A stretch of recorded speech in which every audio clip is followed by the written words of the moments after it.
Hey guys. Okay, so I apologize. The last few units I have not gotten my videos done and in. I was trying something new the last couple of weeks to see if maybe I incorporated the information that's in your PowerPoints in our conversations that we had during the Zoom meetings, looking at IDs and SQs and packets. I don't know, which way helped or worked better for everybody, but I thought that I might bring the videos back and just kind of let you guys pick and choose. It is really important that you are diving into the information. You're looking through the PowerPoints that go with every chapter.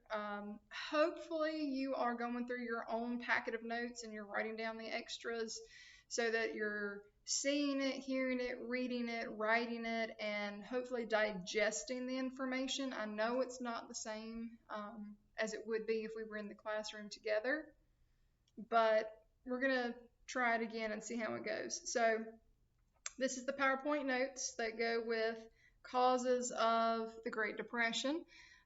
This is what it should look like when you pull it up, and the yellow is the extra. That's kind of up to you if you write the extra.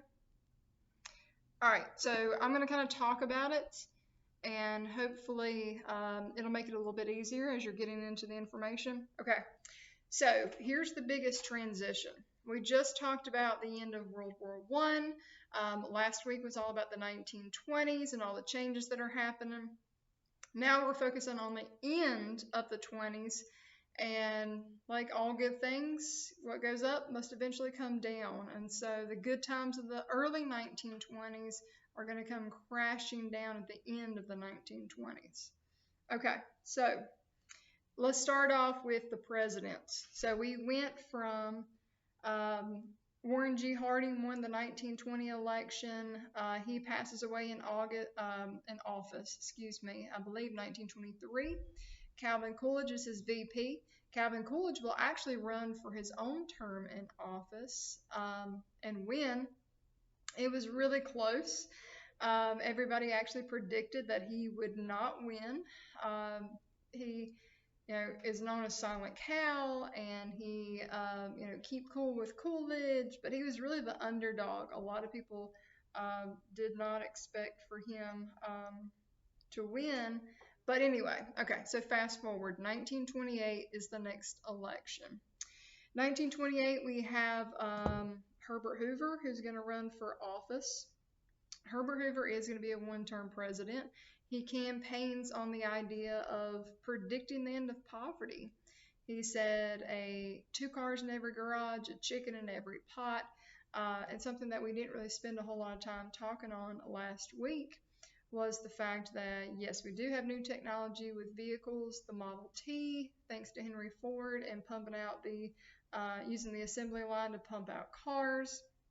A brand new car could cost you like $800, whereas a brand new house of the 1920s, might only cost you, I forget how much the $25,000, so anyway, standard of living has obviously changed. So he says chicken in every pot, 2 cars in every garage. He's essentially saying you're going to have more than what you need. We get excited when we can meet like our basic needs. When we have, food on the table, clothing, and we're able to actually get more, we can purchase the new technology. So he predicts the end of poverty, which gets everybody, all excited. But like I said, the economy is very much like a roller coaster, and we've been up for a while, and it's about to all come crashing down because a lot of things have been put in place that are not working, and they all happen to crumble at the same time. It very much is a domino effect with this. So let's talk about those pieces that start to fall. So we have the stock market crash. There's a lot of confusion that people believe the stock market crash is what caused the whole Great Depression, but that is not true. That is one of many pieces in the puzzle of the Great Depression. So here's a couple things that went wrong, okay? All these things now today are illegal. You can't do them because obviously we realized where the problems were. Speculation, people buying and selling. It's kind of like when people go to Walmart on like Black Friday and they buy 10 TVs and then they go home and sell them on eBay for a profit or double the price. Well, people were doing that to stock. But the bigger problem was buying on margin. People were getting with a stockbroker and only putting a percentage down and saying, hey, I want to put $100 in the stock on this company, but I only have 20. So on paper, it looks like you've got $100 in there. But in actuality, you only put 20 down. So there's like an $80 gap of money that is supposedly in there versus what is physically in there. So that's a big problem. Prices are inflated because, again, it looks like they're making more money than what they actually are. There's no government regulation of the stock market during this time period. Again, that's a big change that has come about because of it. October 29th, 1929 is when everything starts to come crashing down. People that saw the signs, people on the inside, stock market brokers, everybody that knew what was about to happen, tries to get out. If you have personal money invested, people were pulling the money that is actually in there out. And it's, again, if you kind of pull the rug out from underneath somebody and there's nothing left for them to, that's what was holding them up, they're going to fall, right? So if you pull all the money that is actually in the stock market out, you're going to cause it to crash. And that's exactly what happened. Companies had invested, banks had invested. It caused some companies to completely lose everything they had.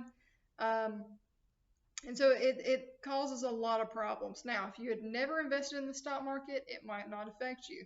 If your company had not invested in the stock market, then it probably did not affect you. So again, it's only a small margin. It's only people or companies that had actually invested in the stock market. Another piece of the puzzle is overproduction. So overproduction is just talking about how we're making more than we're selling. So the bad news is that when that happens, we have to drop the price. Well, you drop the price, you're going to lose your profit. So people are also buying on installment plans. It's the whole buy now and pay later philosophy. But what happens is later, when the economy starts to crumble, people aren't going to have money. They're going to lose their jobs. Therefore, they can't pay their bills. Okay, so we got stock market crash again, only affects a small number of people. Overproduction of goods. We're also going to have a farm surplus, so it's going to hit farmers too. It actually hits farmers in a couple of ways. Not only do they experience a farm surplus, but they're also going to have a natural disaster that happens during this time period. Banks are not regulated. There's nothing that makes sure that banks are keeping up with their money. They're loaning out money. They're not keeping everybody's money on hand at one time. They're investing in the stock market. And again, when the stock market crashes, they lose that money. And we end up having what we call bank runs. People freaking out because of either something they've heard, but they're running to the bank to withdraw all their money. And again, banks don't keep all your money on hand at any given second. So people were rushing in and withdrawing their money, and once all the physical cash at that bank was gone, then that's it. And people might have lost their whole entire savings, their whole entire checking account was gone, and it was just because of mass hysteria. So banks across the United States started to shut or closed after, again, all their money was withdrawn.